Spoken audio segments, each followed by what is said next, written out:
you are warmly welcome to Corruption Watch podcast. My name is Ella. I'm a student journalist and I'm also an investigator. I'm happy to be moderating this episode. Today on the pod, I have two fierce journalists. Welcome, Fred and Francisca, and I hope that you'll be sharing your experiences with us. Yeah. Thank you. Thank you. I also have with me Abba. She's also a student journalist. Hello. Okay. So delving into the details, as a student journalist, usually finding stories is not so difficult because you're on campus and you don't need to look so much around to find stories. But serving so many Ghanaians, about 30 million people, how do you find stories? How do you find stories and where do you find stories? Francisca? You find stories everywhere. Okay. You first of all need to build contacts, your sources. And sources come from everywhere. You actually don't have a particular group of people who you make your sources. Even your salon, your hairdresser can actually be a source because they hear a lot. Women chat a lot. When they come to the salon, they chat a lot. And you could actually make your hairdresser your biggest source because they have a lot of information. You sit in public transport. Sometimes it's wrong to eavesdrop, but sometimes eavesdropping can just give you some big lead inside even a public transport. And in your every walk of life, wherever you go, who you meet, your workplace, you can just talk to people in case you hear of something. I'm working on this, so if you hear of anything which is of interest, you can just let me know. Sometimes too, someone isn't really your source, but during a conversation, someone can point something out, you realize it's newsworthy. I've actually worked on a number of such cases in the past where you're having a conversation, like somebody comes and is telling you, like even your mom just calls you and say, "Hey Ella, somebody just died in the village, I have a funeral to attend," and you ask, "What killed the person?" She starts narrating and you realize, this is a story. You know, she is telling you as a funeral, but then you as a journalist, in the narration, you realize, hey, here's a lead. You pick it from there. So just wherever you are, it's like you should have the ear for news. You should have the eyes for news. If you are a journalist, you're working with somebody who isn't a journalist. When you see news, you should be able to tell this is news. When that person will not be able to tell that there's any big deal in that, he should be able to tell that this is news. So basically, that's how we get our information. So in summary, from your bedroom to wherever you go, you can find stories. From your bed, wherever you step, just be alert. There's no story on this wall you are going to pick. The story comes from everywhere. It's all about you having the sense for news. In journalism, you when you're in a newsroom, you realize that there are particular editors who will tell you that, okay, I have 10 reporters. These two have good sense for news. But these two, they are good writers. You have good sense for news, but you don't know how to write. This person is very good in writing, but she has no good sense for news. So you should have the sense for news. When you see news, you should be able to tell that this is news. But the story is not lying anywhere. You have to be alert. Okay. Now, Fred, the fact that stories are everywhere doesn't mean that you should pursue everything you see. How do you know this is a story worth pursuing? Well, there's something we call news value. Okay. And everything you come across as a journalist, if you want to do it, you should think about the news value. That is one. You see, when it comes to investigative journalism, all the principles of basic general journalism apply. All the principles. The principles about sourcing news. The principles about finding your sources. Doing your observations and also analyzing an idea to know whether there's a news value to it. All of them apply. And it's only when you have done what others will call the prima facie case analysis that you can establish that if I follow this, there's certainly a news value. People would want to hear about this. People would want to know about this. And this also addresses a certain public interest issue. That is very, very important because the news you're putting out there is not about the interest that you personally have in it. You should ask yourself whether the next person is close to you. would also be interested in whether it addresses an issue that generally is a problem. Okay. Because without identifying that, your news will not sell. It will not go in. When I say sell, I don't mean making the money for it, but nobody will want to hear about your story or read about it. Okay. So as long as there is a human interest aspect of it, you need to pursue. And a general public interest. Okay. There must be an overriding general public interest in what you are putting out there. Okay. Yes. Okay. All right. Very interesting perspectives. Okay. So I'll give you an example. You find that, say, one woman comes to tell you that she went to the market and they fleeced her in selling, say, tomatoes to her. She's just giving you a tip. You need to try and find out more and see whether this is a general problem or this is just one person who went and on a bad day got cheated. Is this something that happens regularly at that particular market to people who go there? Is it possible that this is being replicated in other markets? And what could be the underlying factors? As soon as you're able to establish that this is not an isolated case, or even if it's an isolated case, it does not have impact on other people and it may never repeat, but was just something that happened on the spur of the moment. But if you establish that this is something that is likely to repeat itself at the same place or at another place, there's definitely an issue to pursue there for you as a journalist. Okay, so Francisca, I'd like to know how you fund your investigations and how has it changed from the early stages of your career to where you are now? Okay, so from the early stages of my career, funding had been on a newsroom budget.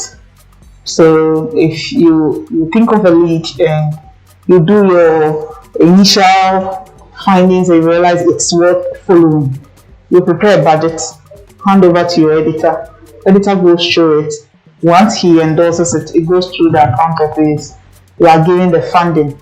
Sometimes you are given the money before you go to the field. Sometimes you pre-finance it and come back with receipt to come and recover your money.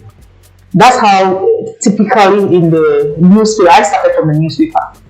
And so typically that's how we do it. So it's funded with the newsroom budget.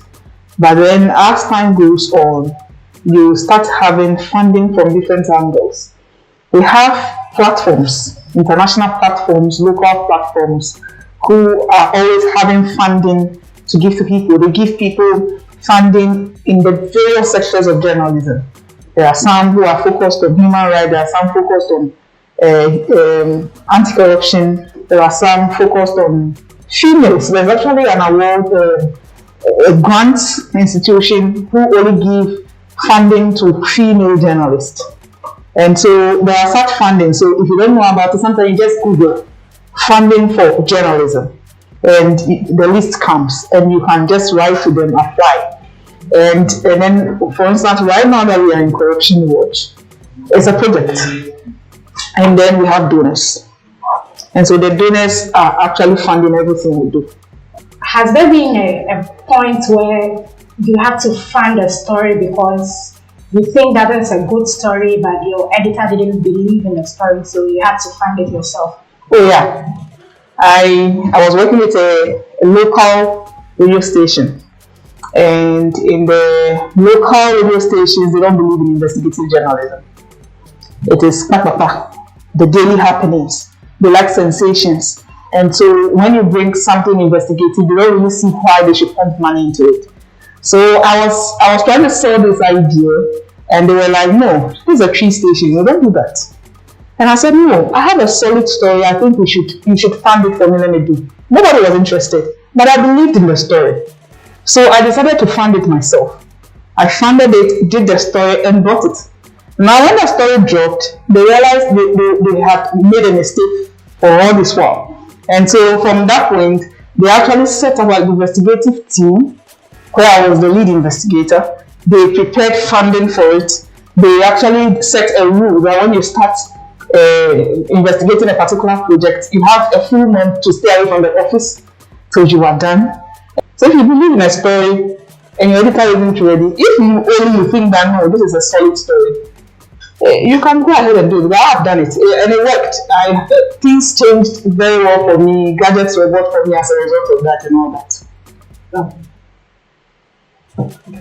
So, Fred, what goes into preliminary arrangements for investigation? Well, what are the preparatory steps? Well, so obviously the first point is to get the idea, and I'll talk about the way we operate here at Corruption Watch. If you get the idea, we have to discuss. So we share it, we discuss, we do what we call prima facie case. We establish that there's merit in pursuing the story and that this is a viable story to pursue. And then we raise the budget. Budget is approved. We get the money released. And then all along, you are also, whilst you are waiting for money to be released, once we have agreed that this is worth doing, you may go into doing your desktop research, or even talking to sources, doing the kind of legwork that might not involve spending much. And then once money is released, you go into full-scale investigations. So it's just basically about analyzing the idea you have, developing it, and making sure that you have set out the methodology you want to use. Because in investigations, we generally have two main methodologies. And that is what will inform largely the amount of resources that you may even need. At times that you have to go to the field to assess the situation as part of preparations for the story, for the investigation. Yes, because sometimes somebody will call you and just give you a tip, and the person has no other information. But you realize that this is something that I probably can develop further if I do a personal observation. So you might take a trip to the place, do an observation, and then based on what you observe, you come back convinced that there's actually an issue to pursue.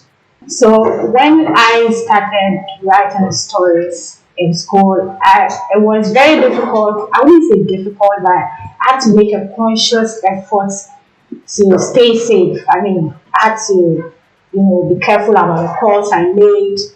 A lot of things had to change about my life. In an age where investigative journalism has become very difficult to practice with all its risks and all that, how do you stay safe in this line of work? You see, once you choose this as the aspect of journalism that you actually want to specialize in, you every aspect of your life changes. If you don't do selfie anymore, you don't go putting pictures all over. That's number one way of keeping yourself safe. You stop this putting your pictures on DP. For instance, I don't have family as friends on Facebook. The moment I decided that this is what I wanted to do, I changed a lot of things about even my social media platforms, because I needed to check security. If nobody should be able to link any relative of yours to you, because you may endanger their lives. And so you start from there. Try to clean your social media platforms. Make sure you are keeping yourself safe through those platforms. And then now you come to regular lives. Be alert. Somebody can call you and pretend, oh, but sorry, I'm in the casa now. That doesn't work anymore. You are not an investigator. So you don't introduce yourself anyhow when somebody calls you. Like, if the person doesn't identify you, then it's best you cut the call. You don't, somebody can just ask you, hey, now you're here, and then you accidentally know. And you should know what name to use where. Those kind of things. And then if you are going to the field, never go to the field without having a plan B. Don't go to the field without having somebody who is there in case of emergency. You need to have codes that when you call somebody, say someone is beating you, use a word that the person will realize you are being beaten. That kind of thing. So you should have codes. You should have people who are the plan Bs. So when you are in this building right now, around the building, you actually have about 3 people. One is here, one is here. Somebody should know where you are at every point in time. Not necessarily from your newsroom. Because if you don't trust anybody with your security in your newsroom, you're under no obligation to pick someone from your newsroom as your plan B. Okay. You can pick plan B from wherever you have a trusted person. You can tell your editor, yeah, I'm going to the field, but I prefer working in my own team. It's allowed. But doesn't that compromise the story in any way? It doesn't. That's what I'm saying. It must be trusted people. So you have a team of people you trust. If you guys are in the same field, for instance, you and I are in the same field. When you are working on something, you alert me. And then say, this time, if you don't hear from me at 1 o'clock, please check what's happening, that kind of thing. When I'm also working on a project, I alert you. Because we've decided to work as a team and protect each other. So I know that if by 1 o'clock I don't hear from you, I know whether I should call the police immediately or not. Sometimes when you are going to work on something, for instance, Anas, when he is going to work on something which he knows that is dangerous at a point, he might even be mistaken as a criminal. You need to even alert your police source so that in case you are in danger, quickly somebody comes in and saves you. And it's important to have your ID card on you wherever you are, because the ID card can also save you at times. When you are in trouble, pulling out your ID card can actually save your life. Does it have to be your actual ID card or an improvised one? Your ID card, what you do for a living, your professional ID card. I don't know if you ever followed the story where Anas was doing an investigation outside Ghana, and they were investigating ritual killings. Yes. And so they got to a point where they were mistaken as ritualists. So the villagers decided to lynch them. So in the process, he realized, no, at this point, if I don't do something drastically, I might die. So immediately he pulled out his ID card and screamed, please, this is who I am. This is my ID card to prove it. And that was what saved his life. And then there's one key thing you must do when you are going to investigate in a community you are not familiar with. When you enter there first, look for the people who can save you in case you are in trouble. Like the chief, is there a police station around? How close is the police station? Is there an assemblyman I can trust? Those kind of things.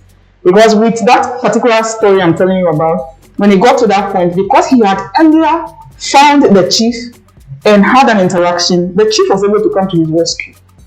Okay, so you need to do all those underground surveys even before you start your work. You were asking earlier that must you go to the location before the investigation starts and all that. Yeah, sometimes you do, just because of security reasons. You need to go and check.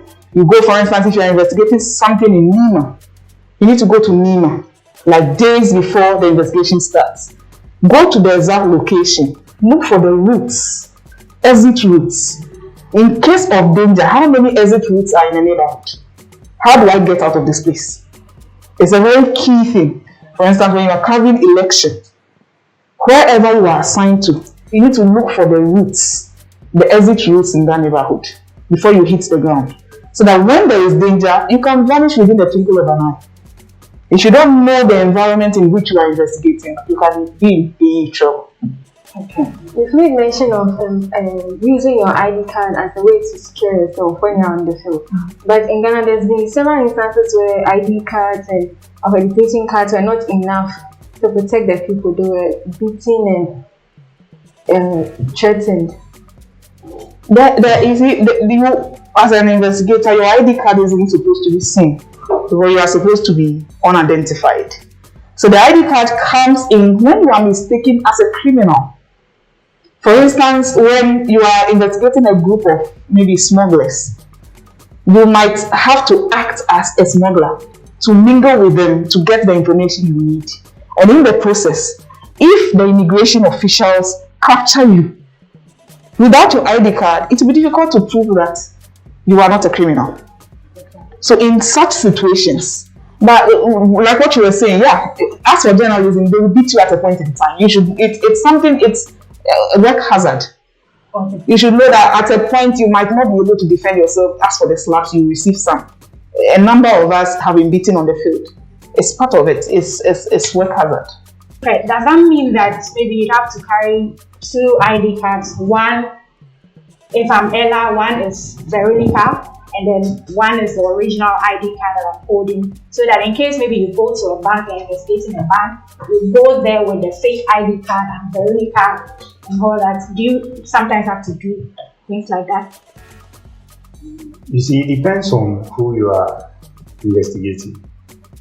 If you are investigating the establishment, and by establishment I mean state officials who are clothed with the power to do something and they are abusing it, you might be careful what you do and what you carry along. Mm-hmm. So, for instance, if I'm investigating a particular police station, and I know that when I get there I'll be searched, and I'm carrying my ID card, I'm definitely compromising myself right from the beginning, unless you can conceal it. Okay. If it is so necessary that you go undercover and get some information relating to the bank, instead of creating a second ID card, you can always have a pseudonym. But putting that on a document to say it's an ID card amounts to forgery. Yeah. And anybody can use it against you. So you can always look at the option of, is it possible I get this information through a third party,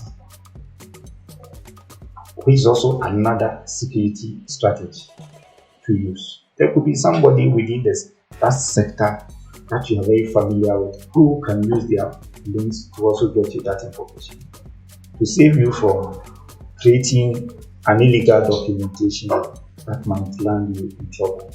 There is not one particular strategy. You adopt a strategy based on the exigencies of time. Mm-hmm. With whatever happens. So today, for example, we know that it's very convenient to travel around getting Uber. The way we operate here, we have to show receipts for even transportation. So you know that, okay, if you pick Uber, at least a receipt will be generated, right? Yeah. But has it ever occurred to you that perhaps the people who are tracking you could also be driving Uber, and knowing that the Uber policy, if they are the first to come into the area, as soon as a request comes, it goes to them, and they know that you're actually visiting this place around this time. So between this hour, this minute and that minute, you may be making a request. It could even be a taxi driver who has just been waiting around the corner. The moment they see you come out of a building, they are driving. You drive fast. Come in and you just stop and get in. And anything could happen. So it really depends on who you are investigating. If you are investigating like Kwete did just in the report he put out this week, The on cocoa. the cocoa, you are going to a local area. Of course, even that community, you might not be sure whether the chief has an interest in the cocoa business. And so if you went to tell him that, Chief, I have arrived, I am here for this particular mission, you never know if he would blow your cover and you get. But always, like she said, it's very, very important that wherever you enter, you have a local person that you call a fixer. Mm-hmm. Sometimes, definitely the person that gives you the information, the very first informant, might be useful, depending on the extent of interest they have in the issue. Yeah. It might be useful, but there's no one way to go about it. Definitely, there's no one way. You have to be dynamic in the way you go about it.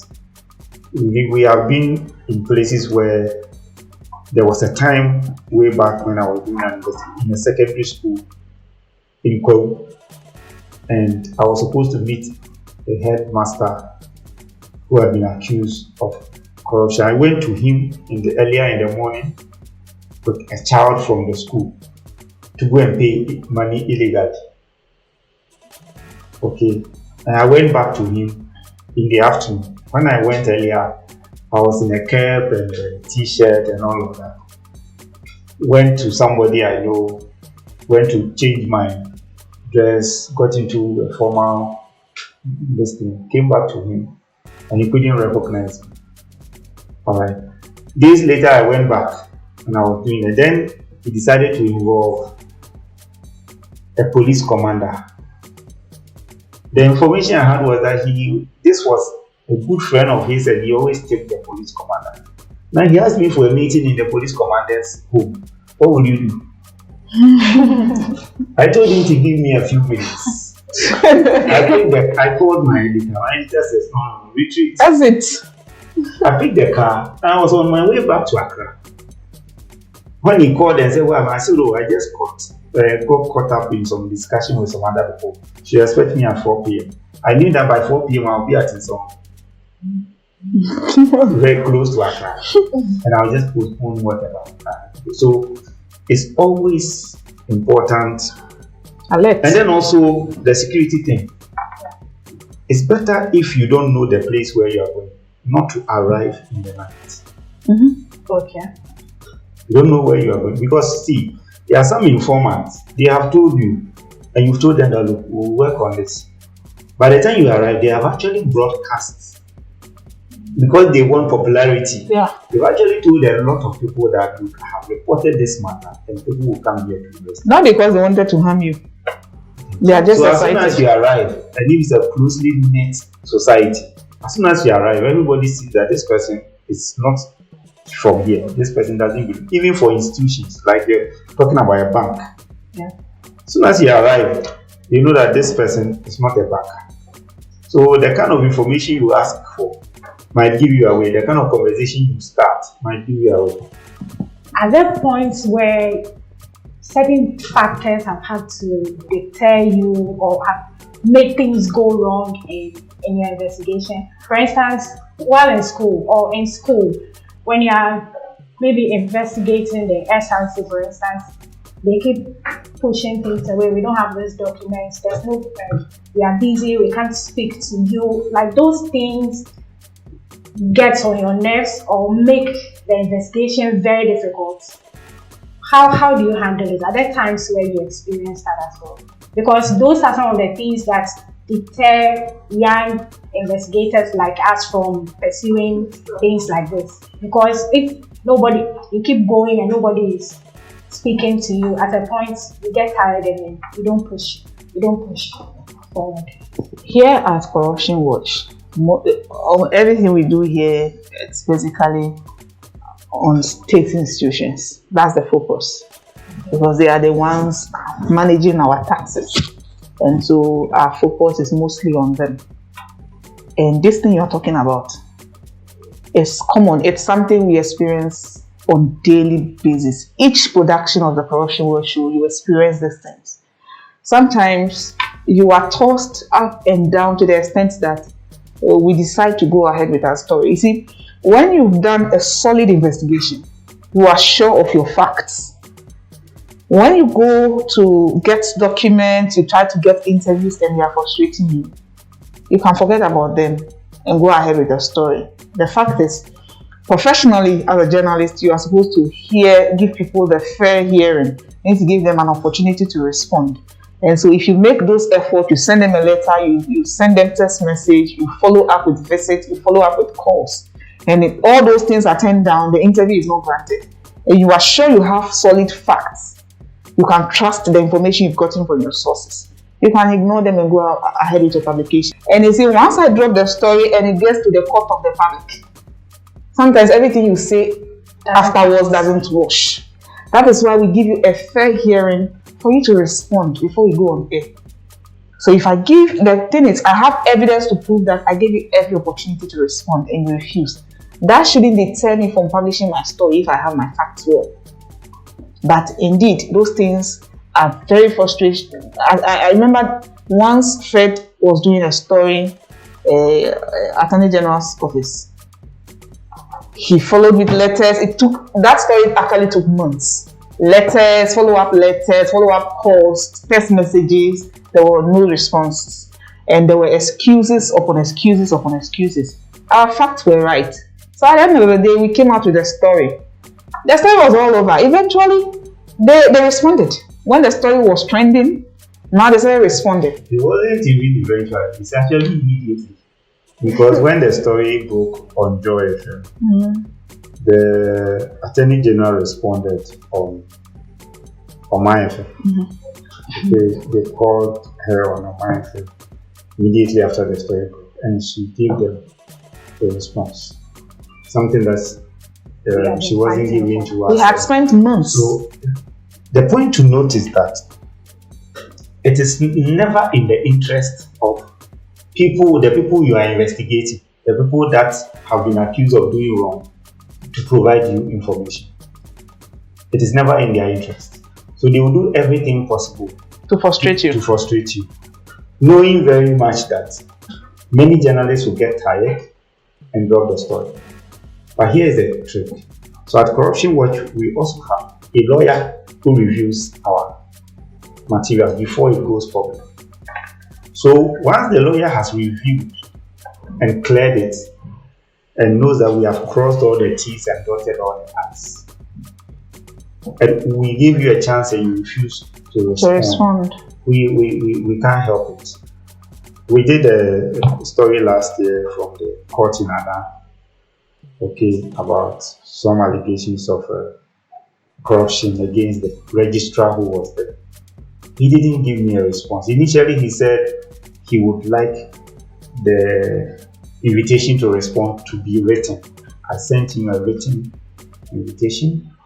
He didn't respond. He didn't answer subsequent phone calls. As we speak, he has been dismissed from the judicial service because I broke the story. And eventually, he was called to face a committee chaired by a high court judge who didn't defend himself.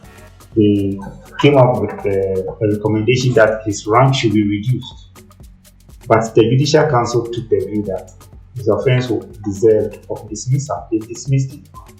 Perhaps if he spoke to me, but maybe he thought that in frustrating me, the story will never come out. But the story eventually came. So when you are sure of the facts, you just need to put it out there. We have the right to information law. Is it still difficult, even with the law, that you can't get information from state institutions or whoever you have investigated? I don't know if you've been monitoring some of the happenings in recent times.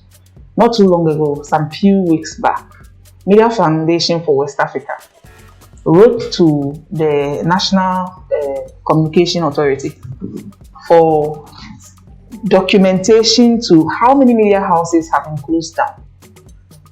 Those details, Radio Gold and those other ones that have been closed down.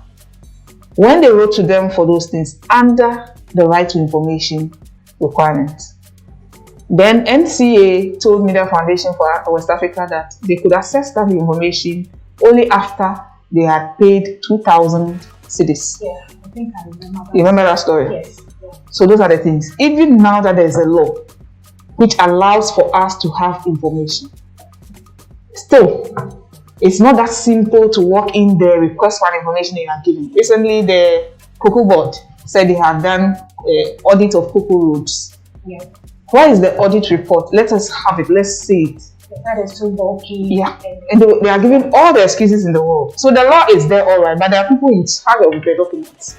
So when you need it, they will still frustrate you, even though, the fact is that if I'm committing a crime and you as a journalist at a point get in contact with me and I say that what you are requesting for is going to put me in trouble, you don't expect me to be smiling and give you the document. My role as a criminal is to frustrate you for you to become tired and you forget about the story. So that is why it is our responsibility as the media to dig out for information, mostly. Not going to request for it because the criminal won't give you. You have to dig for it.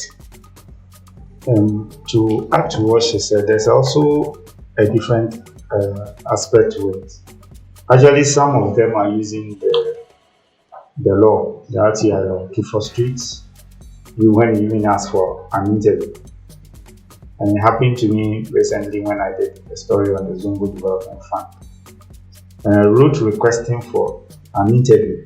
They wrote back indicating that the period I had given them was not up to the 14 days or 15 days that is stipulated under the right to information law, I was asking for an interview, not documentation.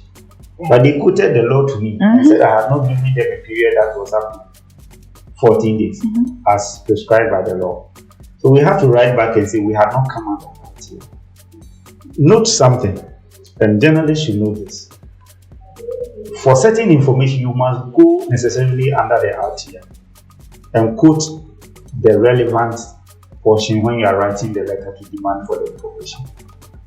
The other part is that many media houses won't be able to do that because they don't have the money to pay for the documentation. And the timing of the production. law allows the officers to charge you a fee for processing the information that you are asking for.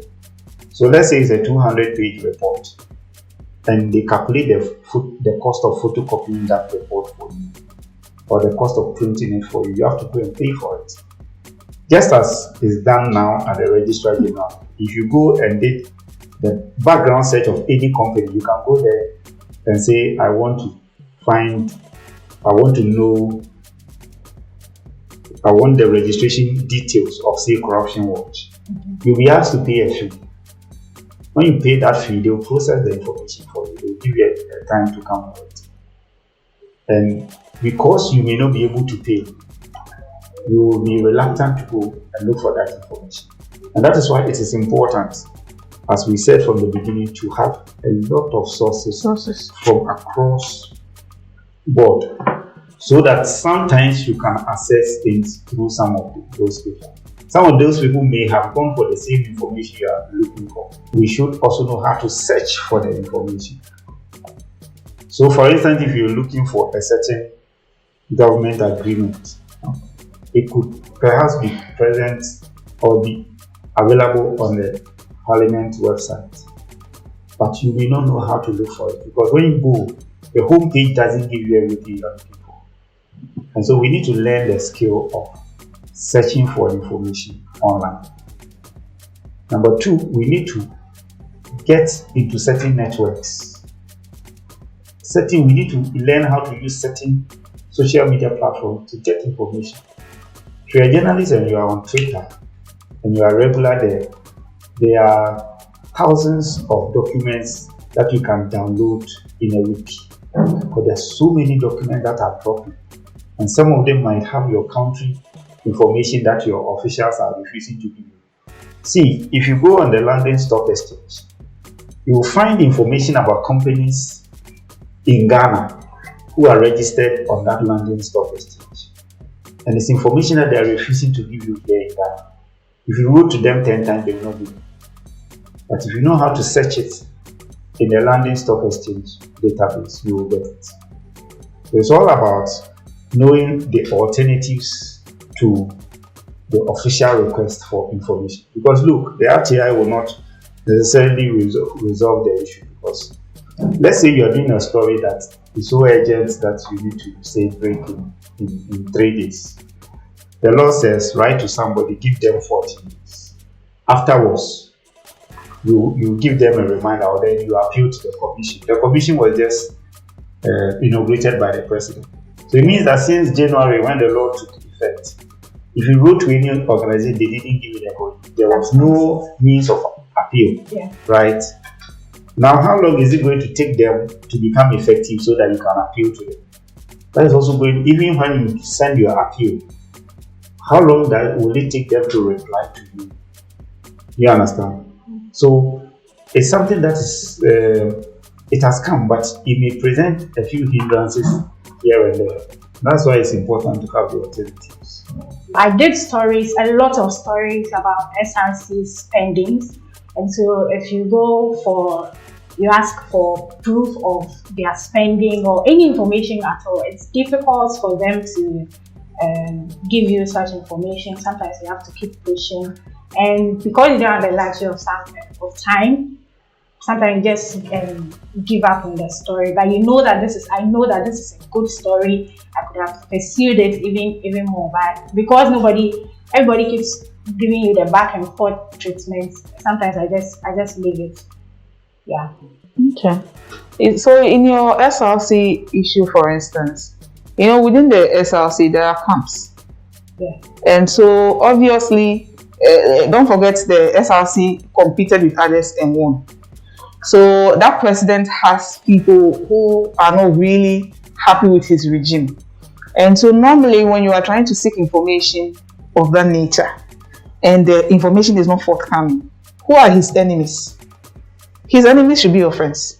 Because his enemies, people who want his downfall, are people who can easily get to that information because they also have access to the SRC group. And so as you were trying to get information officially through the team and they were not giving you shouldn't have given up. Because that gives them the go ahead to keep misbehaving and misusing funds. And so you could have just, okay, this SRC president, who will be interested in exposing his wrongdoing? That is his competitor who lost and his team. Okay. So if you think towards that direction, when they are frustrating you officially, you think towards the other direction of the enemies of your enemies being your friends. But the smart thing they have also done is that they appoint people who were their competitors to serve in their government. So it's like a close-knitted something. There's no way you can penetrate because he was your competitor, but he's now in government or he's now in power, and he has appointed you as maybe the Speaker of Parliament. So you are part of his government. So if you stick, you are still speaking against your government, quote unquote. So that becomes a little bit difficult. What about you? Have you also had such experiences? In my first year in school, it was very difficult to get information from the ESA. And I assumed that maybe it's because I'm just a first year student. After postponing interviews for a very long time, then shadow is a long time that is not convenient for you. Then you have to prolong the story. And by the time you want to follow the story, you have lost its relevance. If you say convenient for you, what do you mean by that? So you go to them asking for interviews, you want to ask them things concerning a certain topic, but then they will tell you, I'm not available. Okay. Or come next week. They will keep telling you back and forth. And then when they finally grant you the interview, it will be at the time where you are not available. So maybe she doesn't have classes, so she doesn't come to campus. Or on that particular day, you have a test, so you can't skip class and go for that interview. They face a very inconvenient time for you. So the thing is this, you must not at all costs get your interview. Sometimes you just make the effort. If you don't get the interview granted, that's what I said earlier. If you don't get it granted, once your facts are on point, just state it during your publication that I tried many efforts to get the interview by writing, by phone call, by text messages, but they were not responded to. Then it clears you of anything. And also speaking to friends, enemies of the person you want to interview, how do you ensure that such a person is not exaggerating the story because he's an enemy to the SRC person? You don't need one source. You don't need just a source.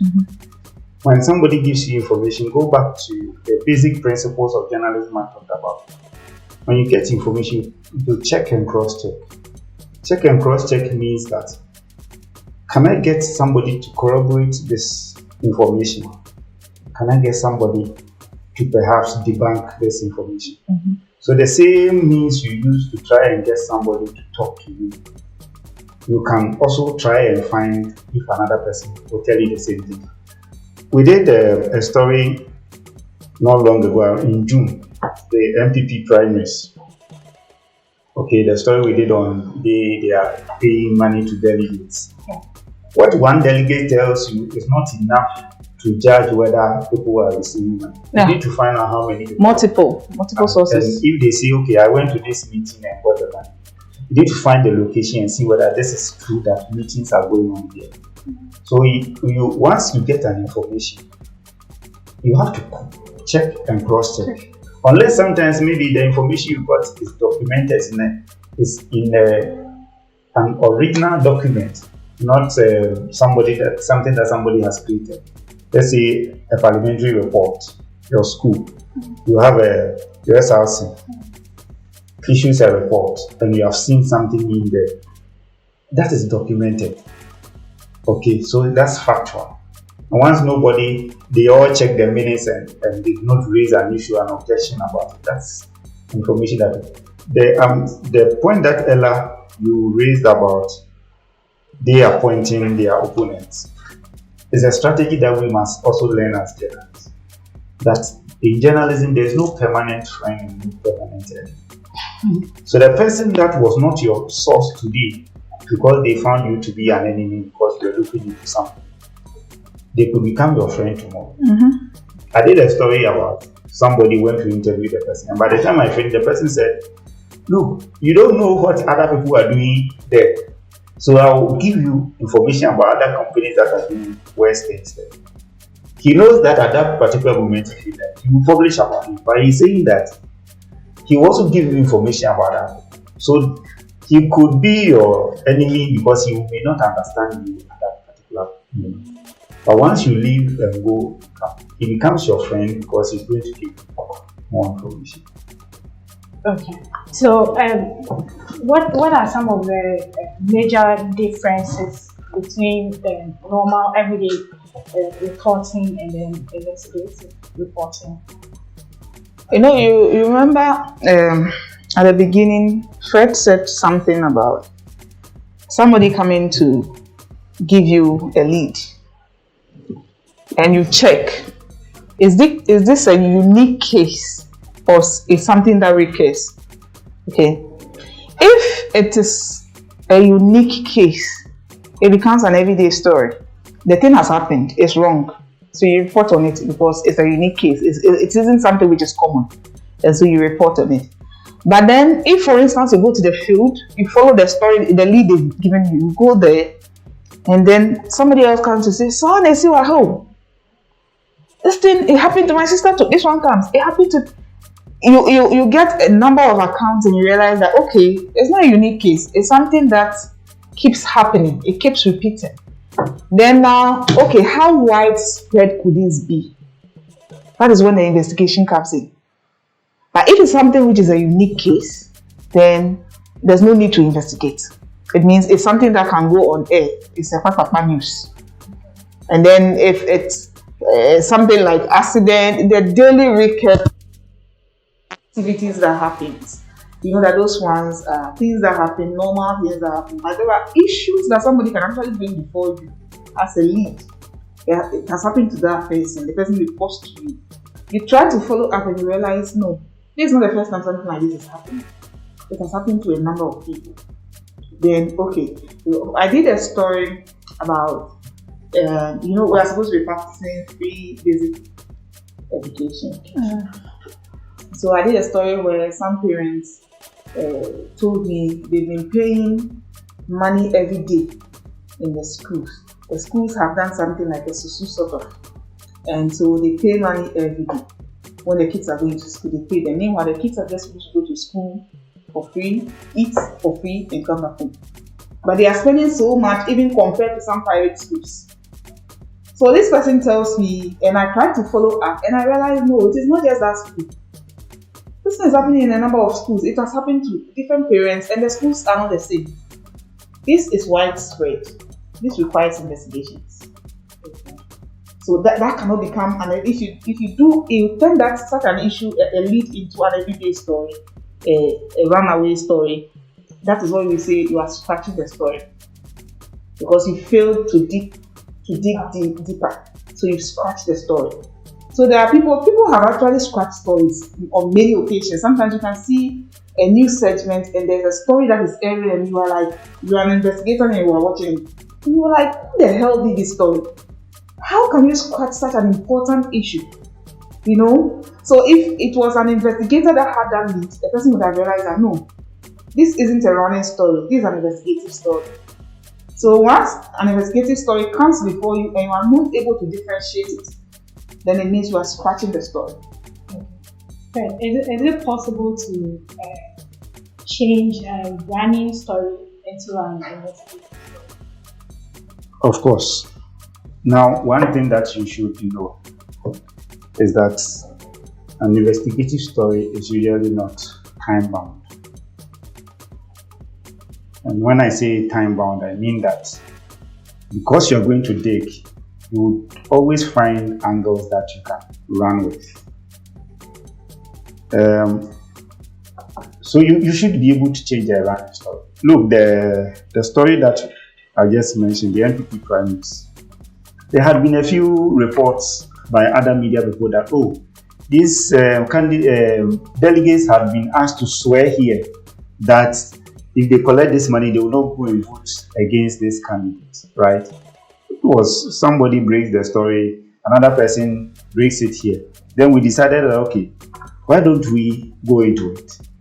So we set out days before the election to do a pre-election monitoring, do it monitoring on the day itself, do a monitoring immediately after the day. Because usually some of them, whatever they give, they might come back and say thank you to the delegates. So that was the strategy. And at the end of the day, we found stuff that those who were doing the running stories didn't get, because they just did a story and that was it. Now, on the key issue about the major differences, we talk about the security risk. I'm going to give you a tall list. Security risk. We talk about the time that you need. It's very time consuming. And because it's time consuming, it can be physically draining and depressing.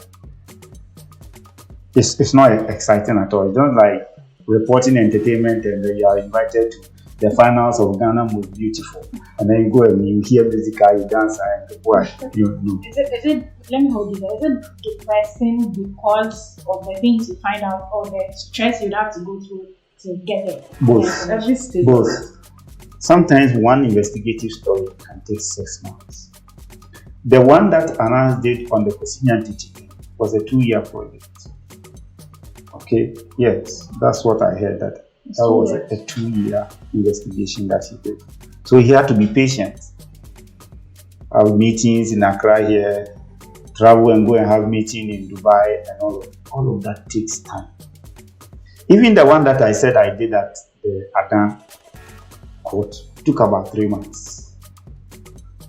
Okay, I went to Adan a number of times with Adan. We went several times. And so it also comes with travel risk, right? You know the thing about the routes and all of that, and you are on it. Sometimes you have to travel in the night.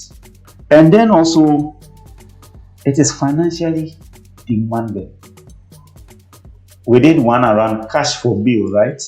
We did a story around people paying money to secure bail at the police station. That is illegal. Okay, that investigation alone took us more than 3,000, 2,000.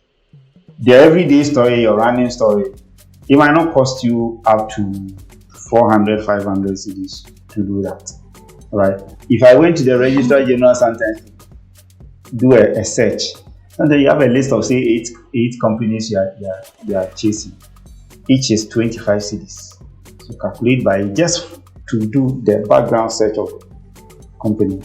So it's financially demanding. So it's not like the everyday one that you are doing. The everyday one that you are doing, sometimes yes, you have the hassle of deadlines, and so I haven't met it, and they say okay, I'm extending for you.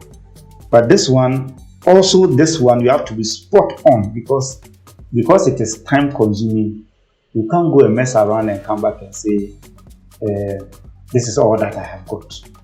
And then also you need very good gadgets. Particularly, you remember when we started this, I mentioned 2 methods. There's a plain cover, which is where you are going, I want to interview you. I need this documentation. And you are showing that you have come and you have immediately introduced yourself as a journalist. Then there's the undercover that you are not introducing yourself as a journalist. Sometimes you're actually participating in whatever is going on to be able to get your information. All of that requires a lot of resources, requires a lot of time. It may inconvenience you. When we were doing the NPP thing, you were out around 12 midnight to like 2 a.m. And she had a little girl at home, months-old baby at home. I was out also. and you are staying out till 1 a.m., you're coming back home around that time when you are not really sure what's going to happen. So that is investigative journalism for you. And of course, the other one is that, and she mentioned when she was talking about security, sometimes you have to kill your social life, right? All the clubs that you want to join, you may not be able to join. Sometimes even in church, the various things that you want to do openly, you may not be able to do it openly, because if you become so familiar, everybody becomes so familiar with you. The people tracking you know that when they come to your church, they might find you. And if they ask anybody who does not know that there are issues, they will just point at you and understand it. So sometimes you have to become what people call anti-so, okay, in order to succeed in this field. And what are some of the most effective channels of publishing whatever you discover? Does it depend on what you are publishing? It depends on what type of evidence you captured when you were on the field. If you captured audios, the best platform to sell that will be radio. They captured pictures, you have to go to the newspapers. They captured videos, you have to go to film. Sometimes, if you are able to capture all, then you can publish it on all the platforms. That gets more impact. There's visuals, there's audio. So those that want to listen, you've made provision for the blind, the deaf, you've made provision for everybody. So if you really want an impact, when you step out there, you should be looking out for all the platforms. So as you are capturing, be capturing audio, be capturing still pictures, be capturing videos, everything. So that when you come, you are able to write a script for online publication, newspaper publication, radio publication, TV publication. The scripting will just change a bit for each platform. But if you're able to get evidence for all the mediums, it helps. I enjoy capturing evidence for all platforms. I hardly go out there and then just try to get for maybe radio alone. I've observed that when stories are published, sometimes you don't get the results immediately. So what do you go for a plan B, or you wait and then resurrect the story again? So basically, the journalist's work ends after publication. That's where your work is supposed to end. For journalism, when you go, you follow something, you publish it, that's where your work ends. The rest of it should be done by whatever institution it concerns. If police have to go and arrest, they have to arrest. If court has to come, those things have to. So the journalist's work ends after publication. But over the years, we've observed that because that is how it's supposed to be, people do so many things. Somebody spends time, money, risk life, expose serious crimes, and because that is where a journalist's work ends, that's it. Nothing happens, and we move on. We expose so many roads, and the people are free, they are moving about. That has pushed journalists, investigative journalists, to keep pushing a step further by taking up the responsibility of institutions who are looking on. Even when journalists have done their work, they look on, they don't take action. That is why now journalists are, you observe that now Anas publishes a story, he takes the person to court. Manasi publishes a story, he pushes till the person loses his job. Corruption Watch, we have made our own agenda that when we do a story, we will follow up, there will be persistence, we will follow it up until the results. So that is not how journalism is supposed to be. It should have been when you go out there, you find the information, you expose it, you leave it there and allow the institutions to take over. But because they have refused to take over, journalism has gone a step further to make sure that the people are found punished and all that. Okay, so apart from they losing their jobs or being taken to court, are there any other strategies that you use? You see, the main aim of publishing is expose, name and shame. That's it. So now we've added the aspect of the person being punished.